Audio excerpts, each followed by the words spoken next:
नमस्कार दोस्तों। तो हम लोग कंप्लीट कर रहे थे बीपीएससी प्रीवियस ईयर 1992 के बाद से जितने भी एग्ज़ाम हुए हैं उन सबको यहाँ पे सब्जेक्ट वाइज हम लोग देख रहे थे। इसमें हम लोग देखेंगे सामान्य विज्ञान पार्ट 2 हम लोग देखेंगे। पार्ट 1 में ऑलरेडी हम लोगों ने फिजिक्स को बहुत विश्लेषण के साथ कंप्लीट किया हुआ था।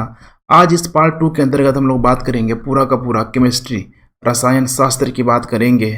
और यहाँ ओवरऑल अगर देखा जाए प्रत्येक वर्ष तो 30 प्रश्न मैंने 25-30 प्रश्न यहाँ पे ऑन एन एवरेज हर साल यहाँ से आते ही आते हैं। काफ़ी इंपॉर्टेंट रोल है, इसको आप लोग ठीक है इग्नोर नहीं कर सकते हैं। तो चलिए इसको हम लोग देखते हैं संपूर्ण यहाँ पे विश्लेषण के साथ।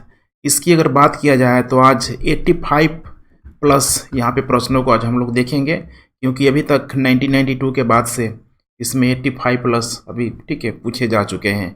पहले बहुत अधिक सामान्य विज्ञान से प्रश्न नहीं आते थे, लेकिन अभी विगत आप 5-6 साल के ठीक है जो भी कमीशन के जो प्रश्न पत्र हैं उसमें आप देखेंगे तो हर साल सामान्य विज्ञान से प्रश्नों की संख्या लगातार बढ़ रही है। तो चलिए हम लोग देखते हैं। यहाँ पे नंबर 1 है, यहाँ पे निम्न में से किसका पीएच मान देखिए 7 है। यहाँ पे अब देखिए शुद्ध पानी है, उदासीन विलय है, क्षारीय विलयन है, अम्लीय विलयन है। अब उदासीन विलयन और शुद्ध पानी को देखेंगे तो थोड़ा सा यहाँ पे ध्यान देने की ज़रूरत है। अर्थात साफ साफ हम लोग देख पा रहे हैं कि मोर देन यहाँ पे 1 होना चाहिए, इसीलिए यहाँ पे उपयुक्त में से कोई नहीं या फिर उपयुक्त में से एक से अधिक दिया गया है। तो देखिए उदासीन विलय का मान 7 होता है और साथ में शुद्ध जल का भी यहाँ पे जो पीएच मान 7 होता है, मोर देन 1 है। यहाँ पे ब्रोमीन होती है, क्या होती है ब्रोमीन? तो यहाँ पे आप देख पा रहे हैं सबसे पहले ठीक है लाल द्रव के रूप में। किसके रूप में? लाल द्रव के रूप में।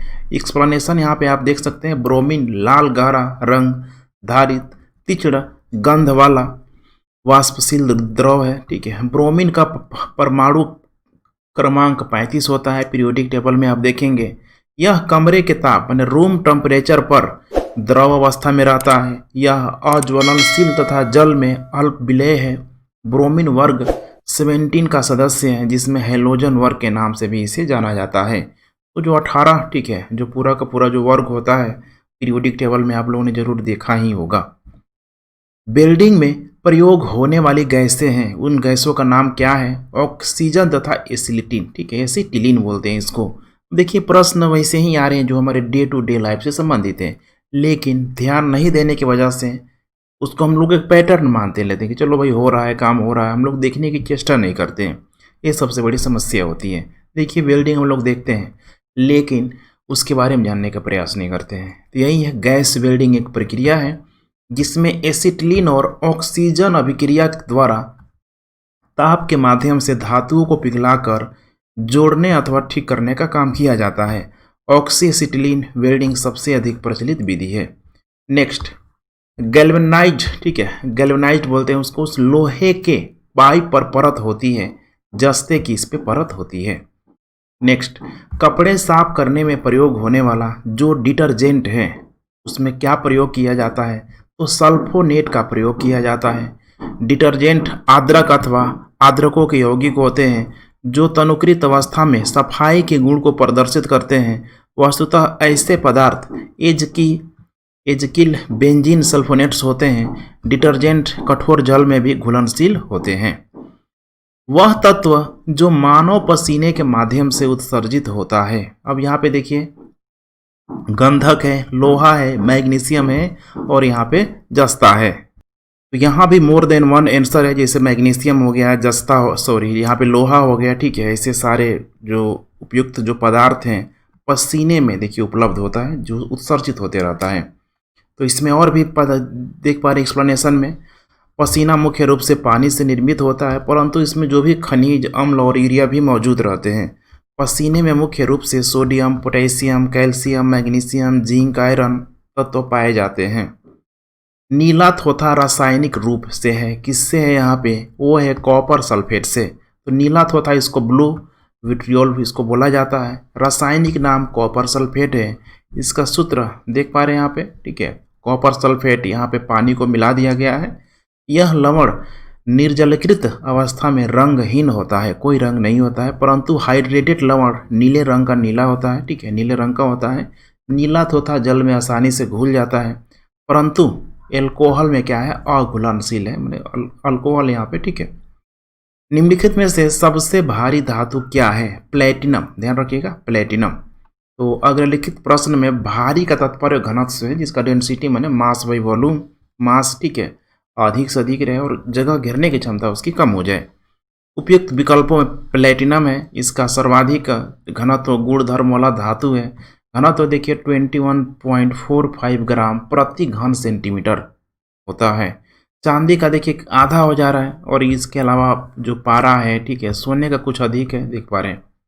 नेक्स्ट, स्टेनलेस स्टील एक मिश्र धातु है, किसका मिश्र धातु है यहाँ पे, ठीक है। तो स्टेनलेस स्टील, ठीक है, इसमें दिया उपयुक्त में से कोई नहीं, उपयुक्त में से एक अधिक। कह रहा है कि दो या दो से अधिक धातुओं के समांगी मिश्रण को मिश्र धातु बोला गया। अब ऊपर देखिए बहुत सारा ऑप्शन दिया है, ठीक है, सब दो या दो से अधिक ही यहाँ पे, जैसे कि कार्बन, निकेल, क्रोमियम। टूटी हुई हड्डियों की रक्षा के लिए प्लास्टर ऑफ पेरिस का प्रयोग होता है, क्या प्रयोग किया जाता है, इसमें प्रयोग होता है जिप्सम का, ठीक है, जिप्सम, ठीक है, प्लास्टर ऑफ पेरिस। तो जिप्सम जिसका रासायनिक सूत्र कैल्शियम सल्फेट है, यहाँ पे H2O होता है। इसको 373 केल्विन पर गर्म करने पर यह जलन अणुओं का त्याग कर कैल्शियम सल्फेट अर्थात ये सब, ठीक है, रासायनिक सूत्र देख पा रहे, कैल्शियम सल्फेट वाटर, इसे प्लास्टर ऑफ पेरिस कहा जाता है अर्थात जिप्सम। प्लास्टर ऑफ पेरिस का यहाँ पे फॉर्मूला क्या है, अब देखिए प्लास्टर ऑफ पेरिस का जो फॉर्मूला है यही है, CaSO4H2O। अब यहाँ पे कुछ नहीं किया, 2 से, ठीक है, यहाँ पे मल्टीप्लाई कर दिया गया है। नेक्स्ट, ठीक है, यहाँ पे आप देख पा रहे हैं एक हाइड्रोकार्बन जिसे कार्बन के 2 परमाणु द्विबंध माने, ठीक है, डबल बॉन्ड द्वारा जुड़े हो, ये क्या कहलाता है, ठीक है, एल्केन होता है, एल्कीन होता है, ठीक है। कार्बन आप लोगों ने देखा होगा, कार्बन को डबल, ठीक है, बॉन्ड से यहाँ पे जोड़ दिया जाता है, बाकी इधर भी लगा दिया जाता है, तो ध्यान रखिएगा, ठीक है। नेक्स्ट, सिरके का रासायनिक नाम है, इसको नाम है एसिटिक अम्ल, क्या नाम है, एसिटिक अम्ल। सिरके का रासायनिक नाम एसिटिक अम्ल तथा रासायनिक सूत्र CH3COOH होता है, ठीक है।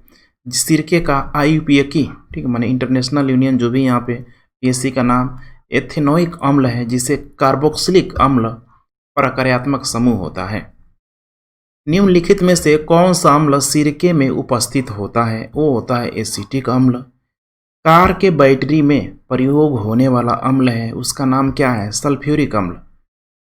कार की बैटरी में यही सल्फ्यूरिक अम्ल का प्रयोग होता है। यह बैटरी में विद्युत अपघट्य के रूप में प्रयोग किया जाता है, जिसका उद्देश्य रासायनिक अभिक्रियाओं द्वारा विद्युत ऊर्जा उत्पन्न करना है।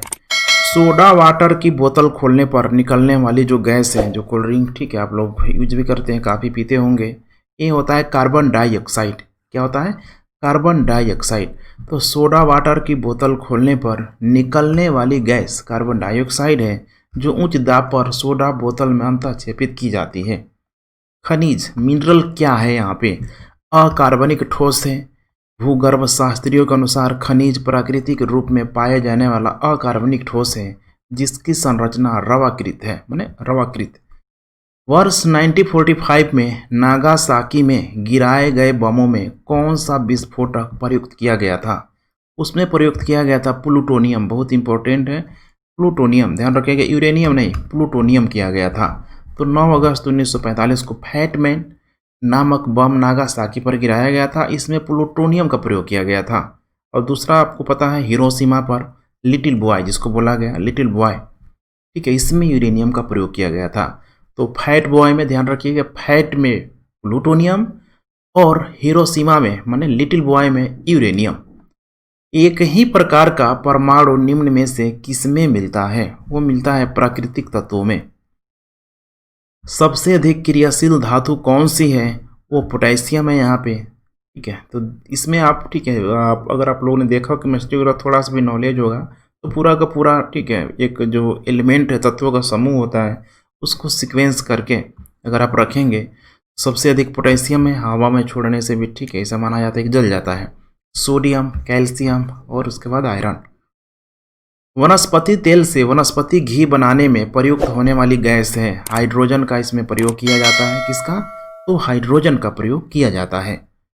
वनस्पति तेलों से वनस्पति घी हाइड्रोजीनीकरण की प्रक्रिया द्वारा बनाया जाता है। निकेल उत्प्रेरक की उपस्थिति में वनस्पति तेलों के साथ हाइड्रोजन वसा बनाती है। यह क्रिया तेलों का हाइड्रोजीनीकरण कहलाता है। तो इसमें देखिए वनस्पति तेल प्लस हाइड्रोजन है, इसमें दिखा गया है। आयोडीकृत लवण में रहता है, क्या रहता है? तो पोटेशियम आयोडाइड इस पे प्रेजेंट रहता है। पोटेशियम आयोडाइड की संरचना एवं भौतिक गुणों में खाद लवण के समान है। व्यापारिक स्तर पर आयोडीकृत लवण बनाने में सामान्यतः इसी का प्रयोग किया जाता है। इसके अतिरिक्त पोटेशियम आयोडेट, सोडियम आयोडेट एवं सोडियम आयोडाइड का भी आयोडीकृत लवण बनाने में किया जाता है। खाने की नमक माने ठीक है, सोडियम क्लोराइड आप देख पा रहे हैं किससे बनता है? ठीक है, एक मजबूत अम्ल और एक मजबूत क्षार से बनता है।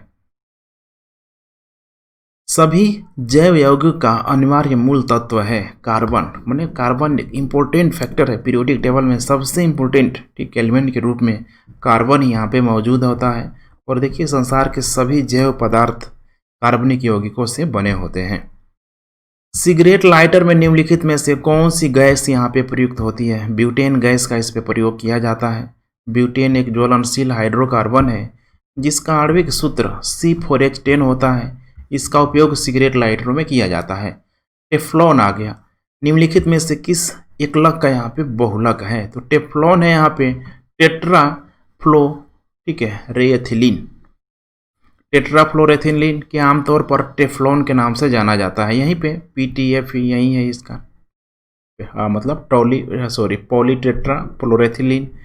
इसका घनत्व 2.2 ग्राम सेंटीमीटर पर क्यूब होता है। इसका गलनांक लगभग 327 डिग्री सेल्सियस होता है। यह विशेषतः बर्तन पर चिपकने वाली नॉन स्टिक सतह के रूप में प्रयुक्त होता है।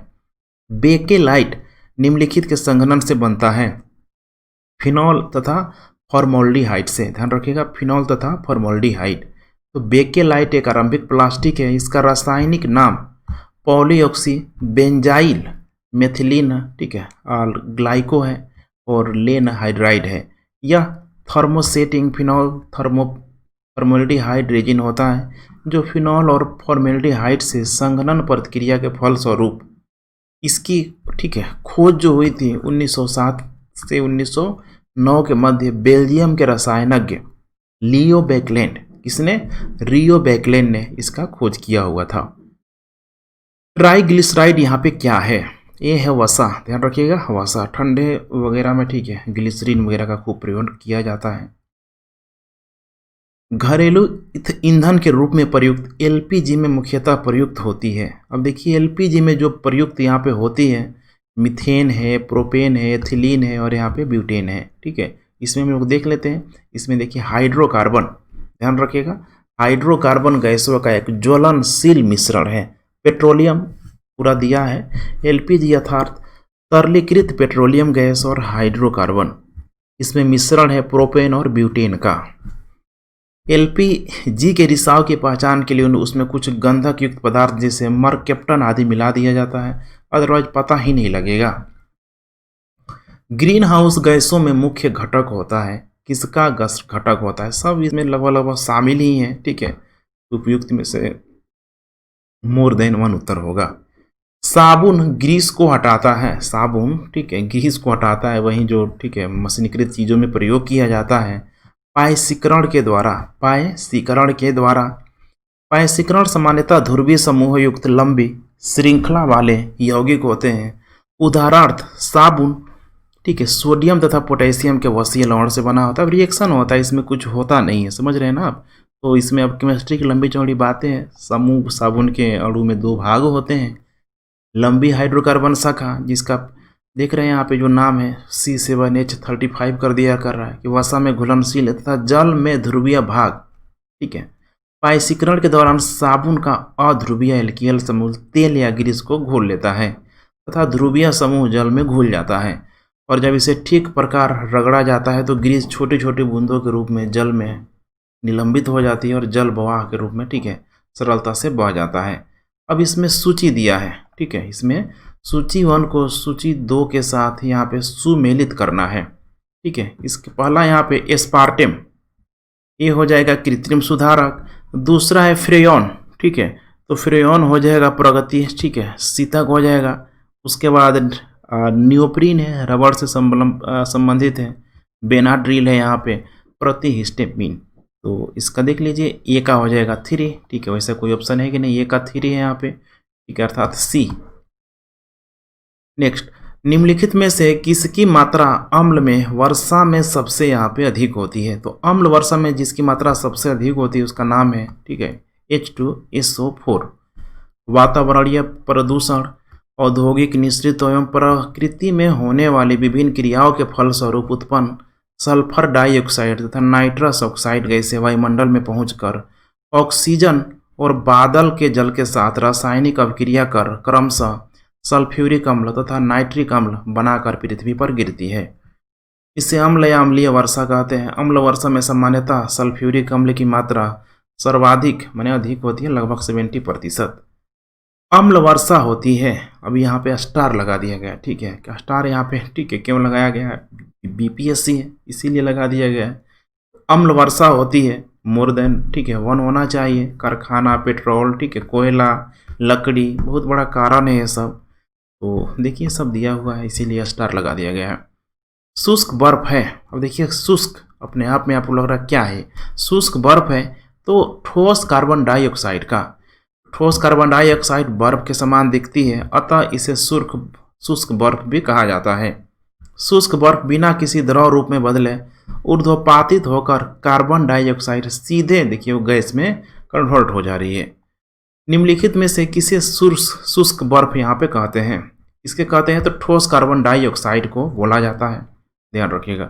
शुष्क बर्फ क्या है? ठोस कार्बन डाइऑक्साइड है। एक कार बैटरी में प्रयुक्त विद्युत अपघटय होता है, क्या होता है? सल्फ्यूरिक अम्ल के द्वारा। तो कार में द्वितीयक सेल प्रयोग में लाया जाता है। द्वितीयक सेल में विद्युत अपघट्य के रूप में सल्फ्यूरिक अम्ल के तनु विलियम का उपयोग किया जाता है, जबकि इलेक्ट्रेड, ठीक है, जो है यहाँ पे लेड ऑक्साइड तथा लेड की बनी प्लेटें होती हैं। इन बैक्टीरिया को लेड संचायक अथवा संचायक बैटरी भी कहते हैं। कार ऑटो को इन्वर्टरों में उपयोग होने वाली बैटरियाँ द्वितीयक बैटरिया के उदाहरण हैं। नेक्स्ट, निम्नलिखित में से किसमें यहाँ पे कह रहा है कि कार्बन नहीं है, माने किसमें कार्बन नहीं है, ठीक है। तो देखिए हीरा, ग्रेफाइट, कोयला, उपरोक्त में से कोई नहीं है यहाँ पे, कार्बन यहाँ पे नहीं है। तो ध्यान रखिएगा, हीरा, ग्रेफाइट और कोयला तीनों कार्बन के क्या है? अपरूप है, ठीक है, उन्हीं का एक, ठीक है, मतलब सब प्रकार में माना जाता है। निम्न में सबसे सख्त यहाँ पे कौन है? हीरा, ग्लास, क्वार्ट्ज, प्लेटिनम। इसमें हीरा सबसे कठोर माना जाता है। हीरा सबसे कठोर प्राकृतिक, ठीक है, पदार्थ है। हीरे में प्रत्येक कार्बन परमाणु अन्य कार्बन परमाणुओं से प्रबल बड़ों द्वारा जुड़ा होता है, मतलब बहुत तेजी से, मतलब बहुत जो मजबूत बॉन्ड बनता है। इसके फलस्वरूप त्रिविमीय दृढ़ संरचना प्राप्त होती है। इसकी कठोरता के कारण इसका उपयोग कांच को काटने एवं कठोर पत्थर में छिद्र करने वाले औजारों को बनाने में किया जाता है। नेक्स्ट 41, निम्न पदार्थों में कौन सा पदार्थ खाने की वस्तुओं के परिरक्षण प्रयोग होता है? वो होता है सोडियम बेंजोएट। सोडियम बेंजोएट का प्रयोग देखिए खाने के लिए किया जाता है। पारद धातु मिश्रण है, किसका मिश्रण है? तो पारदयुक्त मिश्र धातु होती है। तो पारद धातु मिश्रण पारदयुक्त मिश्र धातु होती है। खाना बनाने में प्रयोग की जाने वाली गैस मुख्यतः है मीथेन गैस है। निम्न धातुओं में कौन सामान्य ताप पर द्रव है? माने सामान्य ताप पर द्रव है, वो है यहाँ पे, ठीक है, करेक्ट उत्तर हो जाएगा पारा। इसका प्रयोग थर्मामीटर में ताप मापने के लिए किया जाता है। ठोस कपूर से कपूर, माने ठोस कपूर से कपूर वाष्प बनाने की प्रक्रिया को कहते हैं ऊर्ध्वपातन, सब्लिमेशन बोला जाता है। पीतल के बर्तनों को कलाई करते समय गर्म बर्तन की सफाई के लिए प्रयोग किए जाने वाले अमोनियम क्लोराइड चूर्ण से निकलने वाला धुआं है अमोनिया और, ठीक है, हाइड्रोक्लोराइड एसिड का। नींबू खट्टा किस कारण से होता है? वो होता है साइट्रिक अम्ल के कारण, ठीक है, खट्टा होता है इसी की वजह से।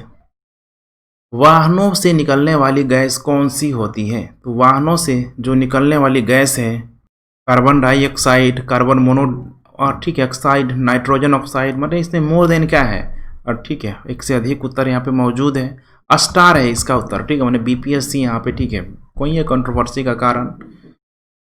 स्टील को कठोरता प्रदान करने के लिए बढ़ाई जाती है क्या? तो मैग्नीज की मात्रा की, ठीक है। लोहे में कार्बन की कुछ मात्रा मिलाने से इस्पात प्राप्त होता है। इस्पात में क्रोमियम और निकल मिलाने से यह जंग रहित हो जाता है, जंग लगेगा नहीं। तो ये बहुत इंपॉर्टेंट, इस्पात में क्या मिलाएंगे? क्रोमियम और निकल। सामान्य इस्पात में लोहा 80.6% क्रोमियम है 18%, निकेल 1%, कार्बन 0.4% होता है। लेकिन यदि इसमें मैग्नीज 13% मिलाया जाए तो कठोर इस्पात प्राप्त होता है और यह अत्यधिक कठोर होता है। किस खनिज से रेडियम प्राप्त किया गया था? हमने किससे किया गया था? तो पिच ब्लेंड से। पिच ब्लेंड से रेडियम प्राप्त किया जाता है। पिच ब्लेंड रेडियम का अयस्क है, लेकिन पिच ब्लेंड में रेडियो का अनुपात अत्यधिक कम होता है। क्यूरी दंपति ने रेडियो प्राप्ति के लिए पिच ब्लेंड का ही शोधन किया था। तैरने के तालाब में तैरने से मनुष्य की त्वचा यहाँ पे जल जाती है। देखिए, तैरने के तालाब में तैरने से मनुष्य की त्वचा जल जाती है, ऐसा होता है क्लोरीन के कारण।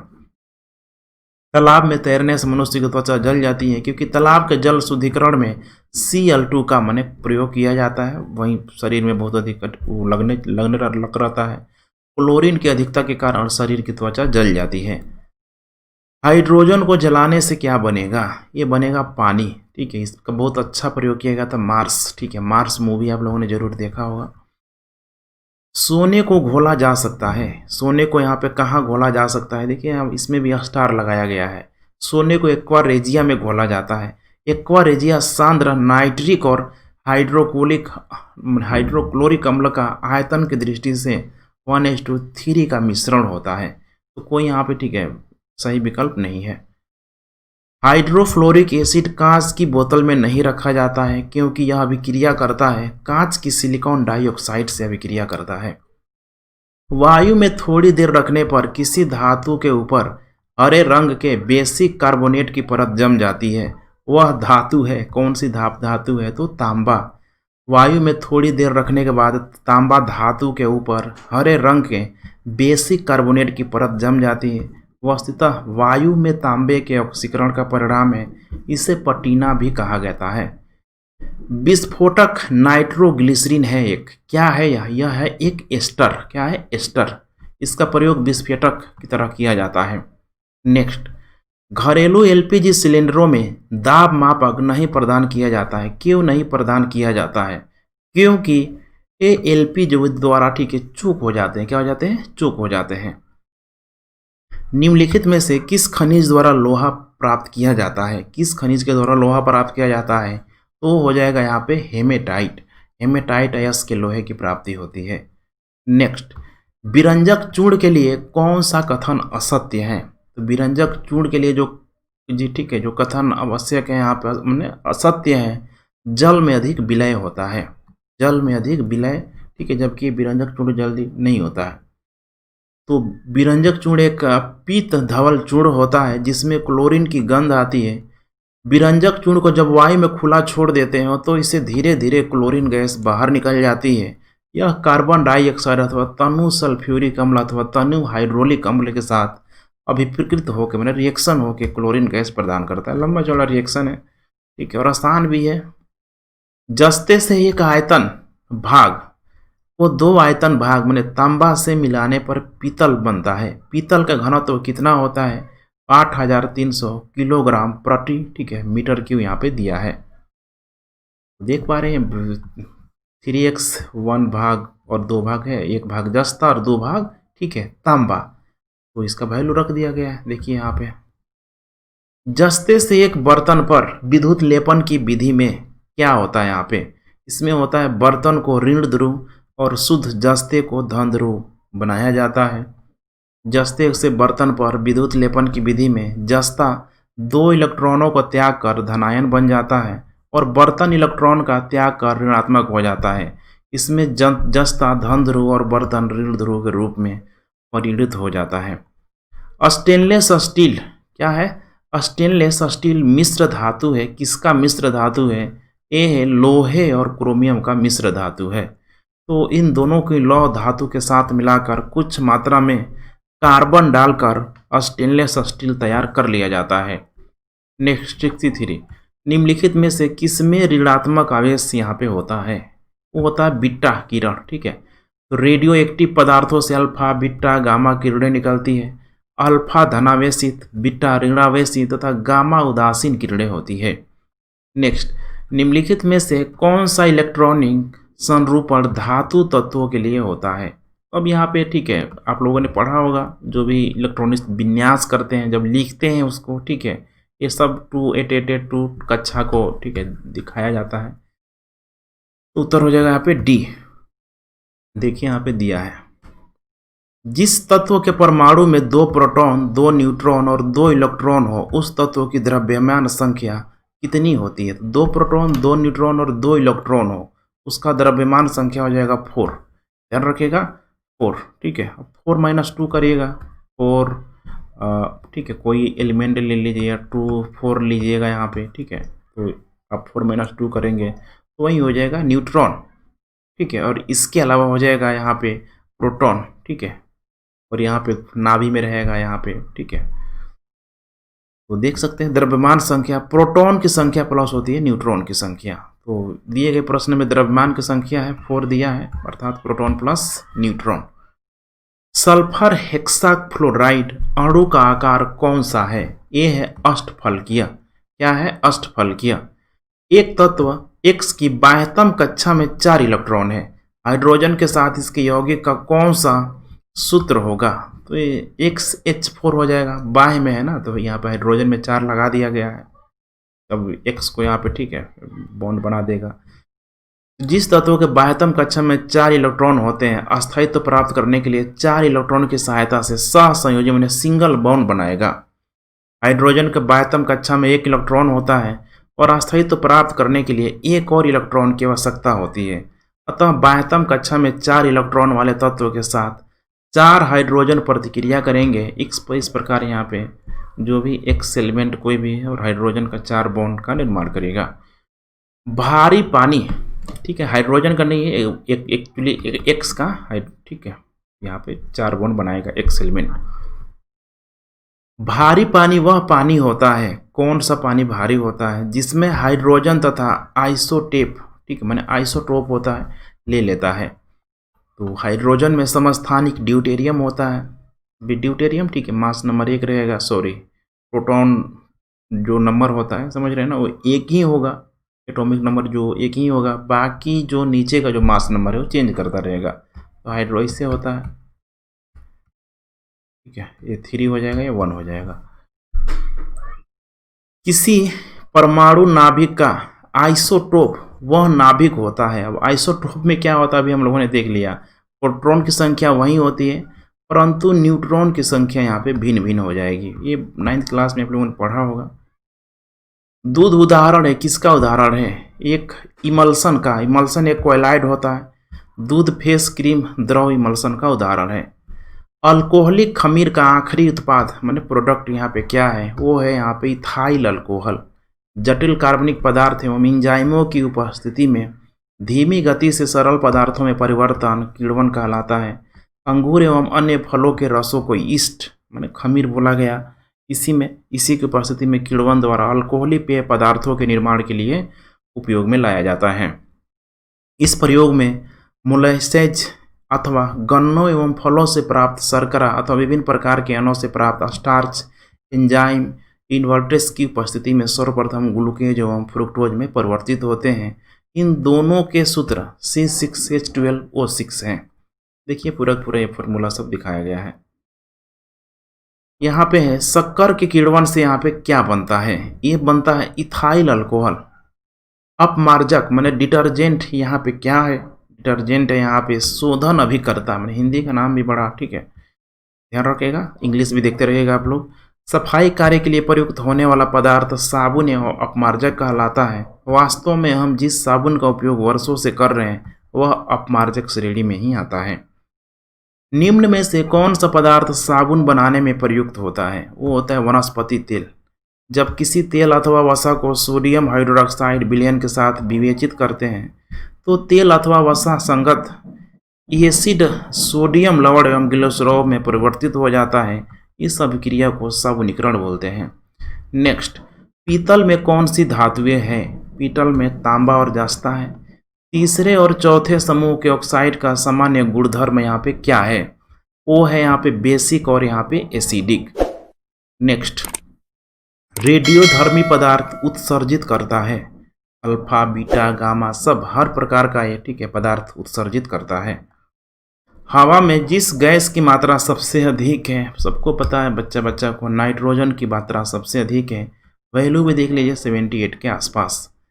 वायु एक क्या है? एक मिश्रण है बहुत सारे गैसों का। हाइड्रोजन है, ठीक है, इसके अलावा ठीक है नाइट्रोजन है, CO2 है, बहुत सारा पूरा ठीक है मिक्स है यहाँ पे। देखिए nitrogen, oxygen, argon, carbon dioxide सब।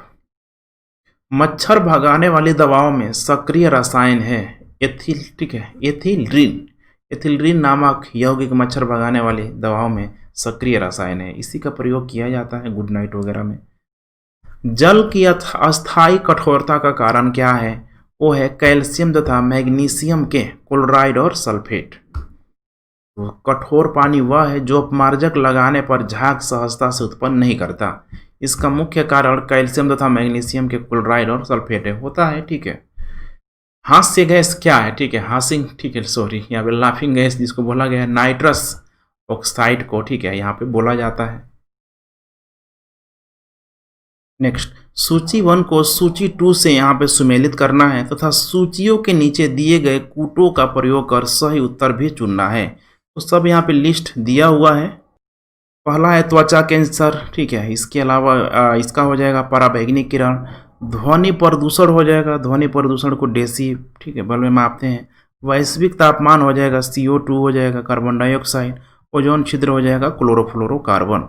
तो इसका जो करेक्ट उत्तर यहाँ पे हो जाएगा, ठीक है, ए का 2, बी का 3, ठीक है, यहाँ पे बी हो जाएगा, ध्यान रखिएगा बी हो जाएगा, ठीक है। कुल मिला के यही था फ्रेंड्स, पूरा पूरा हमने केमिस्ट्री का भी देख लिया। अब बच रहा है, ठीक है, अब बाकी जो भी बच रहा है खास क्लासेस स्पेशल बिहार, उससे भी हम लोग विद इन 1-2 दिन के अंदर ही उसे भी कंप्लीट कर लेंगे। ठीक है फ्रेंड्स, रिवीजन करते रहे। थैंक्स फॉर वाचिंग एंड जय हिंद।